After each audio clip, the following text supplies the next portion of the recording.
আসসালামু আলাইকুম প্রিয় বার্সা ফ্যান্স, প্রিয় কুলার্স। জোয়ান গাম্পা ট্রফিতে বার্সেলোনা মোনাকোর কাছে ৩-০ গোলে বিধ্বস্ত হলো এবং এটার পরে অনেকগুলো বার্সা কেন্দ্রিক প্ল্যাটফর্মে বলা হচ্ছে যে হ্যান্সি ফ্লিকের বেবি বার্সার একটা রিয়েলিটি ডোজ।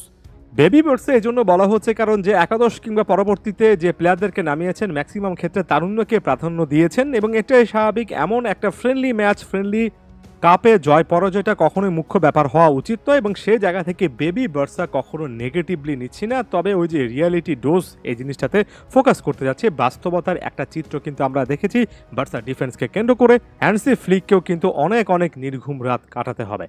এই মুহূর্তে বার্সার ফার্স্ট চয়েস ক্যাপ্টেন যিনি সেই মার্ক-আন্দ্রে টের স্টেগেন ম্যাচের পরে বলেছেন যে আমরা আশা করছি এটা জাস্ট একটা অ্যাক্সিডেন্ট ছিল এবং আমরা যখন নতুন সিজন শুরু করব তখন এই ফলাফলটাকে অনেক দূরে রেখে আসতে পারবো। পার্টিকুলারলি এই জায়গা থেকে আমার বড় রকমের চিন্তা হচ্ছে বার্সার ক্যাপ্টেন বলছেন এটা জাস্ট একটা অ্যাক্সিডেন্ট ছিল। তবে আমরা গোলগুলোর যে প্যাটার্ন দেখেছি সেটা কিন্তু একেবারে ক্লাসিক্যাল বার্সা প্যাটার্নই। বার্সা ডিফেন্সের গত কয়েক সিজন জুড়ে যে দুর্বলতা নিয়ে পিন পয়েন্ট অ্যাকুরেটলি আসলে অ্যানালাইসিস করা যায় সেটা বারবার করে দেখা গেল। এটাকে অ্যাক্সিডেন্ট আপনি বলতেই পারেন আপনার জায়গা থেকে।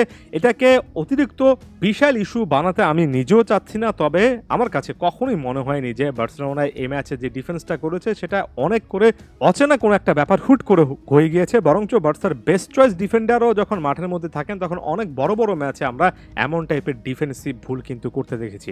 ফার্স্ট গোলটা বার্সা যে জায়গা থেকে কনসিড করেছে সেখানে বের্নাল একেবারেই বুঝতে পারেননি যে প্রতিপক্ষ একজন প্লেয়ার তার দিকে ধেয়ে আসছেন প্রেস করার জন্য। একেবারে মারাত্মক একটা ভুল। তবে একই সঙ্গে এটাও তো সত্য যে এমন ভুলগুলো আমরা চ্যাম্পিয়ন্স লিগের বড় ম্যাচও দেখেছি। পরবর্তী দুটো গোলের ক্ষেত্রে গতবার আমি অর্থাৎ গত সিজনের কথা বলছি, অন্তত ৮-১০টা ভিডিও করেছিলাম শুধুমাত্র এই ভুলগুলোর ব্যাপারটাকে পুঁজি করে, যেখানে ডি বক্সের মধ্যেও প্রতিপক্ষ প্লেয়াররা স্পেস পাবেন, যেখানে প্রতিপক্ষ প্লেয়ারদের উপর বার্সা প্লেয়াররা বিন্দুমাত্র কোনো চার্জ করবেন না এবং সে জায়গা থেকে আসলে একদম প্রেশারহীন সিচুয়েশনে প্রতিপক্ষ প্লেয়াররা শট নিতে পারবেন। সেকেন্ড, বিশেষ করে থার্ড গোলটা এমন একটা জায়গা থেকে এসেছে। এখন কথা হচ্ছে হ্যান্সি ফ্লিকের আসলে কি করতে হবে। এখানে আমি একেবারে কঠিন একটা স্টেটমেন্ট এখানেই দিয়ে রাখতে চাই। আমার কাছে মনে হয় লা মাসিয়া বার্সার ভবিষ্যৎ এবং আমার কাছে একই সঙ্গে মনে হয় বার্সা একাডেমিতে ডিফেন্সকে কেন্দ্র করে যে কাজগুলো করা হয় কিংবা বার্সা প্লেয়াররা ডিফেন্স নিয়ে একেবারে ছোট থেকে যে সকল জিনিসপত্র লা মাসিয়াতে শিখে আসছেন সেটার কিছু কিছু প্যাটার্ন চেঞ্জ করার আসলে সময় চলে এসেছে। কারণ একের পর এক প্লেয়ার আসেন, একের পর এক প্লেয়াররা ডিফেন্ড করেন, হয়তোবা লা মাসিয়া থেকে আসেন, হয়তোবা ভিন্ন ভিন্ন ক্লাব থেকে আসেন, ভিন্ন ভিন্ন ক্লাবে ভালো ফুটবল খেলে আসেন। তবে বার্সাতে আসার পরে আমরা কমনলি এই জিনিসটা দেখি, ডিবক্সের মধ্যে প্রতিপক্ষ প্লেয়ারকে তারা প্রেশার করতে পারেন না, ডিবক্সের বাইরে প্রতিপক্ষ প্লেয়ারকে শট নেওয়ার স্পেস দিয়ে ফেলেন।